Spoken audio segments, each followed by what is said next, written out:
My name is Sam Spencer. I'm the head coach of the Seattle Surge. I initially had started in Ghosts, and nothing was really going then, or really even into AW. And then I came across people like Fizzerp, and Killa and a bunch of other people, and nothing was going well for me. So my dad essentially gave me the choice of get a job, a real job to him, go in the Army, or go to school.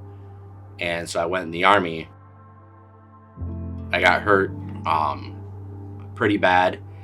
I almost lost the bottom part of my right leg due to severe nerve damage. I started coaching in IW again because I knew I was getting out of the Army because I was hurt and I wasn't going to be able to stay in. Like, I moved to a place in Texas that I had no one near me that I knew, so my mental got even worse. It's probably the most alone I felt. But by the end of like those 2 years in Texas, I was with Singularity. My anxiety had started building at this point. At the end of MW, it actually got really bad. I remember like our last set of scrims before champs. It was like after our first set of scrims, I went to go to the bathroom. Like, my legs felt super weak. Like, I didn't feel like I could hold myself up. And I fell over and went to into the kitchen to get water. I was like, what just happened? And then it happened right away again when I was in there. And I was like, what's wrong with me? Like, I have to have something physically wrong with me. And I went to the doctor and they're like, nothing's wrong with you. You have a clean bill of health. You're okay. And to me, I was like, then what's wrong with me? And the doctor's like, stress and anxiety and depression. Like, that's not what's wrong with me. You're crazy. That's not what's wrong with me.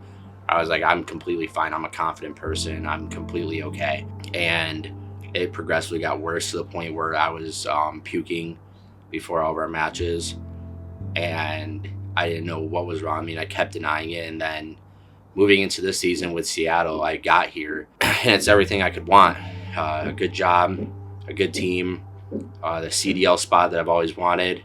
I instantly felt myself weaker mentally than I've ever been in my life, to the point where I was puking more frequently because of my anxiety and my depression. And then that kind of essentially turned into, like, one day I was just texting my roommate. I was up here, we were getting ready to scrim, and I was having an anxiety attack, but I didn't show it. I just sat there and didn't move. And I texted my roommate. I said, I need help. I'm not okay right now. And that's when I started talking to a therapist, because I was like, I need actual help. I can't do this by myself right now. Like, I need someone to talk to. And I felt so weak admitting that I needed to talk to a therapist. Like, taking care of yourself, you shouldn't feel crazy for wanting to take care of yourself. But in this space, it's like such a bad thing to say that you're not okay. Like, people judge you, but I'm actually glad now that I can get it out in the open and actually use a platform, my platform, to like speak to people, not just in, our esport, but every esport. And I was always worried something was wrong, because a lot of people understand, like, your brain is the most powerful part of your body. If your brain tells you something hurts, you will believe it hurts, and it will actually feel like it hurts. Like, for me, it was like pain in my chest, like heavily. Like, it felt like someone was like setting something down on top of my chest. And that's what I dealt with. It was the same thing in the Army, actually. Like, when I hurt my leg, I ended up getting like chronic regional pain syndrome. And it's essentially like your body's telling you something in your body is hurting severely bad, even though it's possibly not. And that still to this day messes with my leg. It messes with my body, is because I felt nerve damage for so long, and the level of anxiety and depression I dealt with during that period, like, it triggered it in my brain where I'm still hurt, I'm still messed up, even though I wasn't. Start talking to somebody now. Even if you don't feel like you have any problems yet, don't come into this space, like my space or any other space in esports, with the idea that you have to deal with that level of mental stress, that you have to put yourself through mental hell to make it, because you don't have to. There is a right way of doing things, and the way I did things on my come up was not the right way for me. I did it because I thought I had to, and I didn't realize if I would just slowed down and taken care of myself. Even my agent used to tell me this stuff in the past. If I had just slowed down, my mental would have been in a better place, but it wasn't, because I didn't listen, and I didn't take the advice that I'm giving all of you right now. And I really hope that everyone out there that's coming up in the space takes that advice seriously and understands, like, when something's too much, back off for a second. Yes, being great does take a high level of sacrifice.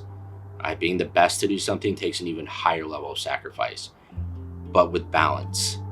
Everything is balance. Your ego is the thing that doesn't allow you to slow down when you need to. Your ego's in the thing in the back of your head telling you, you have to keep going, you can't stop. But you can. You can stop and take a break for a second and calm yourself down, get yourself in the right mental space. And I know it's a topic I've talked about a lot, and some people in the scene are probably like, dude, just stop sometimes. Like, but I'm not going to, because even if it's something that I have to push and annoy people with, I'm going to do it until it gets the proper respect that it deserves and it gets the light that it deserves to be talked in.